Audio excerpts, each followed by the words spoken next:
Hello and welcome to the Dating with Katy podcast. I am super excited because today I am engaged. And this is my first podcast after I got engaged. And if you're watching, you can see the ring. Woo-woo, sparkly, shiny. I will tell you more about how we picked that out. And I asked you guys after I got engaged, which thank you so much. Let me just say thank you first to all my followers. I get such great DMs. I get such encouraging emails about how you're listening. You've listened to all of it. You repeat them. And I really think it's because it's the 15 minutes. They're very focused. They're very one question oriented, which again, I will always take your questions. Actually, the next couple podcasts were specific questions people had sent in. But you guys are just rock stars. You're excited for me. And that's super important, by the way. Like if you want that blessing in your life, you've got to be happy for those who got the blessing. If you're jealous, you know what, that's going to be no bueno for you. So thank you for all of you who have been supportive on Instagram, on whatever it is. You guys have been rock stars. And I know for some of you guys, you thought you could date me. Sorry, it's taken. Ring on it.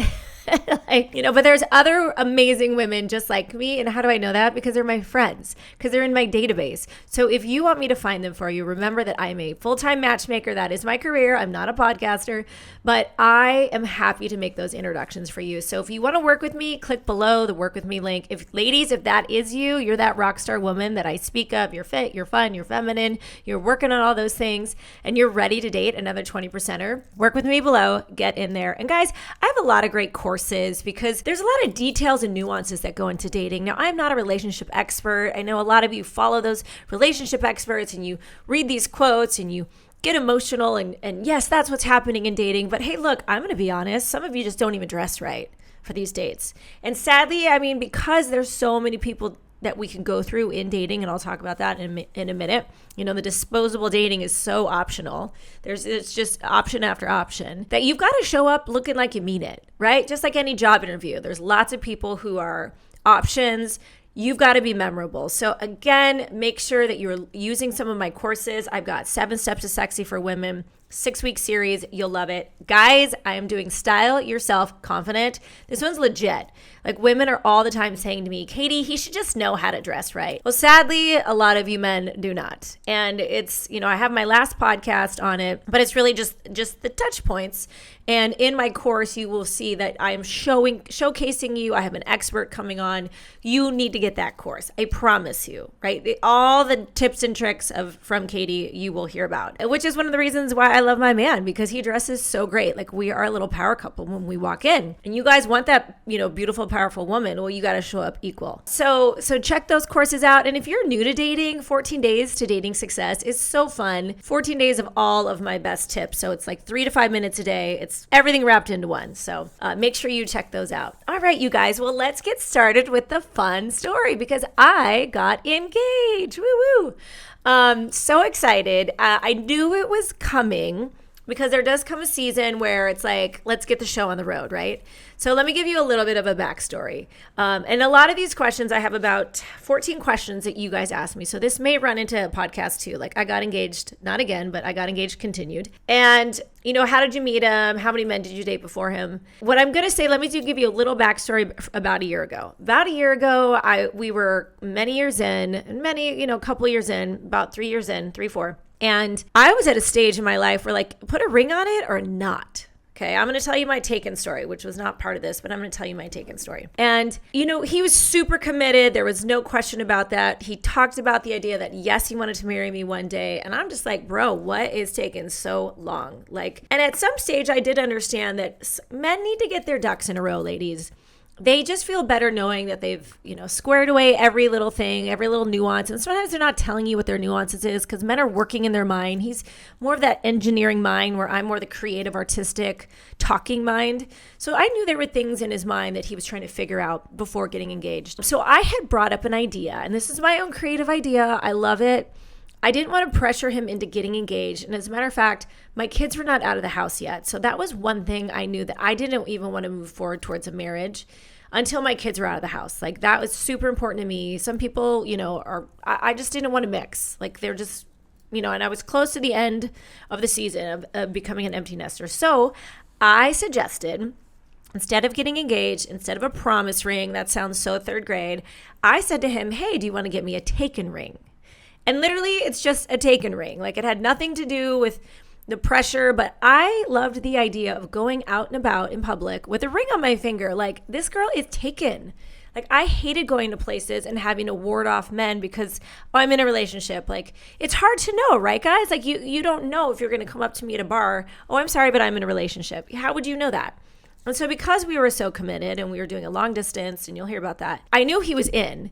I just wanted him to put a ring on it. So, and I do like sparkly things, I will be honest, but I want it to be taken. I wanted there to be that connection to him that says, when you're gone, baby, like, everybody in the world knows that I am yours, that I am somebody's, and that is you. And I brought this idea up, and I think it was new to him, and he was a little bit like, what is this taken ring idea? It didn't roll as well as I thought it would. And then we kind of for months went up and down, a little roller coaster about this taken ring. And right away, he wasn't like, what I call the enthusiastic yes, like, oh yeah, baby, like, I'm going to get you that taken ring. He kind of had to wrap his head around it, which because he had to wrap his head around it, I was like, what's up with this guy? Like, doesn't he want to take me? Like, that's it. I don't want the taken ring anymore. It's a little dramatic on my end. And, then when he was finally ready, I was like, forget it. I don't want it anymore. So I wanted him to be enthusiastically there with me, right? So the taken ring really never happened. And I did have a sit down saying, look, in a year, if you haven't decided when you decided to want to put a ring on it, I'm out. Like, I know my place in the market. I'm getting older and I want to be in a committed married relationship. I know what I want. I'm not one of those people who are like, well, I'll see what that person wants.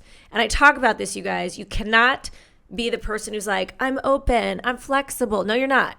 Make a decision on your end so you can never look back and blame somebody else. Like, if you want to get married, get married. If you want to have children, have children. Do not be that person who says, well, it depends on the other person. It shouldn't. It should depend on what your heart desires. So I believe in marriage. I believe in the godliness of commitment and all of that. So we had a little discussion at a little Mexican stand down in Dallas, Texas. And I was like, if you don't put a ring on it, like, I'm going to bounce. Because I think that's fair. Now, a lot of guys would be like, well, she gave him an ultimatum. No, I gave him years. And I believe I was directive. I didn't make him read my mind, but I was directive. And I believe I have a choice in my life to go where I want to go and to find the people who will join me in that journey. And so when women come to you, men, and say, well, either put a ring on it or I'm out, I'm sorry, I believe they have every right, because they have a journey of their own. And if you can't commit to that or communicate why or the time that you need, then it's not fair to her. So if you were one of those guys who are like, well, that's rude, and you pushed him into a corner, good. Then make your decision in the corner, because you've had plenty of time to make the decision. That's how I feel. So the taken ring, we have a little story, because I didn't just get one ring, engagement ring. He also got me a taken ring. So I do have 2 rings. You might see me switch them out, but it was very cute. All in all, I got a taken ring. Not quite at the timing. Ladies, I'm going to remind you, men think differently than women. So sometimes give him some grace and space. And look, I still got both rings, maybe not in the order I wanted, but he's just generous and thoughtful. And even when he said, baby, let's get you a ring, he's like, I'm going to get you 2 because I didn't get you that taken ring. So kind of a fun story. Well, let's go with, how did you meet him, right? Everyone wants to know. But I also want to add in, how many men did I date before I met him? Now, I was single back in 2011, and I believe you become single once you have served papers. Now, some of you believe you have to be fully divorced. In California, divorces take years because everybody wants to drag it on for money, honey. So I served papers and I started dating. And I mean, I was dating, I was out there, I was going on dates for matchmakers. That's how I ultimately got this career. I was having a blast. Only on the days that I didn't have my kids, I had a 50-50 split, 2-2-5, if you know what that is. And I would go and date. And ladies, you have to go date.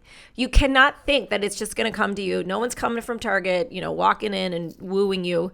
So I online dated. I online dated like a fiend. My whole season 1 is about online dating, from podcast 11 to 25. Go learn how to online date well. I was great online dating because I had great photos. I was fun. I said, let's go do fun shit, like an expert back scratcher. I had all these great lines. I was funny.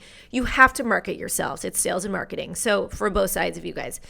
So I was back on the scene and I really enjoyed it. And I knew that I wasn't ready for something serious. So I was an 80%er at the time. Like, just looking for fun. If I found a great guy, great, but I wasn't looking to get married. I mean, you can hear about the first 3 guys I dated in one of my podcasts. It's the old guy, the rich guy, and the nice guy, podcast 38. You guys will die laughing. So I dated a ton, and I learned what I did and what I didn't want. And I took it like a champ. There were days and times when I got discouraged, because you will. But you just got to realize you're not going to marry everybody you date, so get over it. And communicate honestly. Hey, I thought you were great, but this isn't a right fit. Good luck to you. Again, I'm hearing so much people just bowing out, not being people of their word. Yuck. That just drives me insane. So how did I meet him? I went to a bar by myself. It was a Tuesday night. I had a speaking engagement. So I was dressed cute. I didn't have my children. And I went to a very nice restaurant in Newport Beach called Fig and Olive. It's no longer there. I'm like, oh my gosh, what am I, a dinosaur now? And I believe in going out solo, ladies. This is how you meet men. Go out on weeknights. I have a whole podcast on it, podcast 44. He was there for work. He was dressed in my favorite first date outfit, dark blue jeans, kind of a white shirt and a blue blazer. He had a pocket square. I was like, who is that guy in the corner? And I was smitten. You know, we actually closed the place down and we just had a blast, and it was fantastic. So we really had a great time. And some of you ladies don't even know how to open up, be vulnerable, and be fun on first dates. Well, this is why you're not getting second dates. So be that girl, be that fun, fit, fun, and fabulous girl, but fun. Like literally enjoy somebody. Even if you're not going to marry them, you don't know, enjoy them. Who asked who out? This question is from a man, by the way. Who asked who out on date 1, 2, and 3? Well, if anybody has been following me long enough, you know I'm never going to ask a man out. That is not my job. I do believe men pursue, and my man highly pursued me. Right away, he was like, let's plan a second date. The second date he did everything for. It was actually in a different location. It was in San Francisco. Like that is what men do. So if you need a woman to ask you out on date 1, 2, or 3, you're a pansy, and you need to go listen to my podcast on why men are pansies. Which number? Number 49, why men are pansies in dating. That's a very pansy question. And then he says, did you ever ask him out? No, I don't ask him out. That's not my job. He is to pursue me. But I mirror his efforts. So he always knew that I was just as interested because I would mirror that energy, excitement, and effort. And I was quick to respond. So some of you ladies take forever to respond. I just recently introduced a client to a female, and she was slow in responding to me. She actually DMs me, says, pick me for your client. So I reach out to her. She takes a couple days to get back. You do that, ladies, I will not reach out to you ever again, just so you know. Then I do actually put them in contact with each other, and she takes days to respond to him. Shame on her. Sweetheart, he says, Katy, it took her days. I said, she's out. If she can't politely respond, she's out because she's not mirroring his efforts. And why would you not want to quickly jump on something a matchmaker sets you up with? You're out, girl. I will not work with a girl like that again. I actually keep notes in my database. And so we matchmakers know that she's flaky. She's slow to communicate. She's not a 20%er yet. Okay, so no, I don't ask him out still to this day. I mean, I make plans. Yeah, we've learned in our relationship, I make most of the plans. And then how did your relationship progress, and how did long distance work for you guys? So yes, he lived in Dallas and I live here, and thank God he travels for work. So that is a blessing, and that makes it possible. I have a whole podcast on long distance dating, all the things I've learned. We have a time limit because after so many days, it gets really hard. We do these cute little videos, like someone does the morning, someone does the night. We always show pictures of who we're with, so there's trust and there's that understanding, like, babe, I'm with my buddies. Here's a picture of all of us. So how did that relationship progress? His effort was amazing. So that's how it progressed. And even during COVID, there was a season where I was like, are you going to come see me? Is this going to work out? He still made it happen. He made it happen. And that's, ladies, effort is everything. You hear me say this over and over again. So that's how we move forward. When did your kids meet him? So I was a believer that my kids should meet sooner than later. And my kids were older, so they could process this. They knew I was dating. I wasn't hiding anything. And I would ask my kids, what do you think of this guy? What do what were I watched the interactions. And so if you asked my kids, they could run down at least 10 guys that I've dated. And they will tell you about each guy and why they liked some guys for me and why they didn't like some guys for me. And I loved having that conversation because my kids were going to date. And so why pretend or hide that I was dating, right? So I didn't. I actually let them be a part of the process, not everybody. Now his kids, I didn't go to Texas nearly as much.